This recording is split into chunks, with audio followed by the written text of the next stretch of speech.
ওই তানজিলা সিফাত সে তার টিউমার অপারেশনের কথা বলে তার খাদ্যনালী কেটে ফেলে।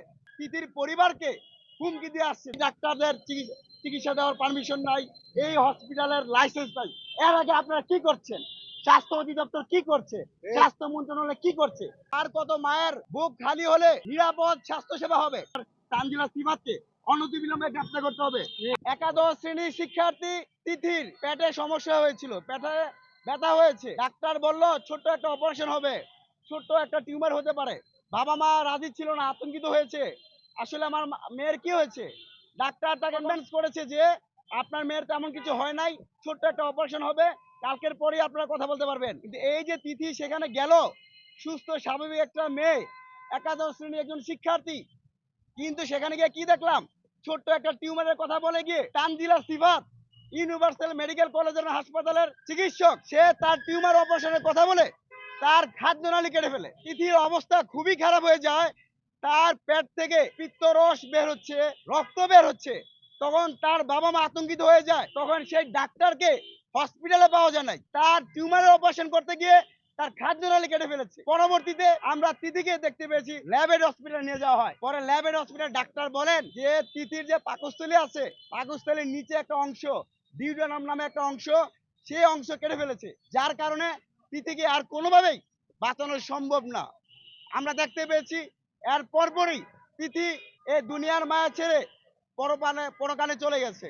যাদের কাছে আমরা সুস্থ হওয়ার জন্য যাই, অসুস্থ অবস্থায় যাই চিকিৎসা নিতে, তাদের গাফিলতির কারণে, তাদের ভুল চিকিৎসার কারণে এইভাবে প্রাণ জ্বলে যাচ্ছে।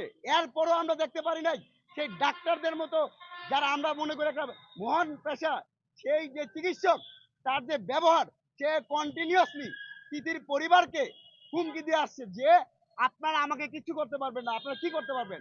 উল্টা তার ফ্যামিলিকে ব্লেম দিচ্ছে, তাদেরকে মামলা দেওয়ার ভয় দেখাচ্ছে, তাদের উপরে হামলা করবে, ঝামেলা হতে পারে। এক তিথি চলে গেছে, তার পরিবারে আরো অন্যদের ক্ষতি হতে পারে। এভাবে কি একটা সমাজ চলতে পারে? আমরা প্রাণ যেন কোনো অসাধু চিকিৎসক, ডাকাত, কসাই কেড়ে নিতে না পারে, সেই জন্য ইউনিভার্সাল মেডিকেল কলেজের হাসপাতালের দায়িত্বরত ডাক্তার তানজিলা সিফাতকে অনতিবিলম্বে গ্রেপ্তার করতে হবে। আমরা এবং শিওর না, আমরা আসলে কনফিউজ যে তানজিলা সিফাতের সে যে ডাক্তারদের licence, Bangladesh medical and dental council থেকে যে একটা লাইসেন্স দরকার, সেই লাইসেন্স আছে কিনা। আমরা প্রতিটি ঘটনায় ঘটার পরে দেখেছি সেই ইউনাইটেড থেকে শুরু করে ল্যাবেড, সেন্ট্রাল হসপিটাল, প্রত্যেকটা জায়গায় দেখেছি ডাক্তারদের চিকিৎসা দেওয়ার জন্য যে সনদ দরকার, সেই সনদগুলো থাকছে না।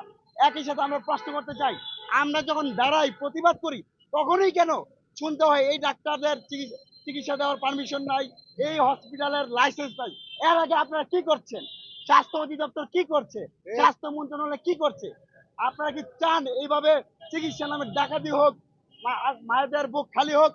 আমরা এই মানববন্ধন থেকে অনতিবিলম্বে ইউনিভার্সাল মেডিকেল কলেজ হাসপাতালে দায়িত্বরত ডাক্তার তানজিলা সিফাতকে গ্রেপ্তারের দাবি জানাচ্ছি। একই সাথে হসপিটালের যে কর্তৃপক্ষ, তাদেরকে গ্রেপ্তার করে নিরপেক্ষ, আসলে নিরপেক্ষ তদন্তের মাধ্যমে একটা সুস্থ সমাধান করেন। এবং আমাদের স্বাস্থ্য নিয়ে যে মানুষের মধ্যে আতঙ্ক, ভয়, এই ভয় কাটানোর জন্য স্বাস্থ্যমন্ত্রী থেকে শুরু করে মাননীয় প্রধানমন্ত্রীর দৃষ্টি আকর্ষণ করে বলছি, অনতিবিলম্বে এই স্বাস্থ্য সেবার যে দৈন্যদশা, সেটা থেকে আমাদের বাঁচান। আমরা বাঁচতে চাই, আমরা আর মরতে চাই না। আমরা রোগে সুখে মরলেও চিকিৎসা অবহেলা, গাফিলতি, ডাক্তারদের ভুলের কারণে মরতে চাই না।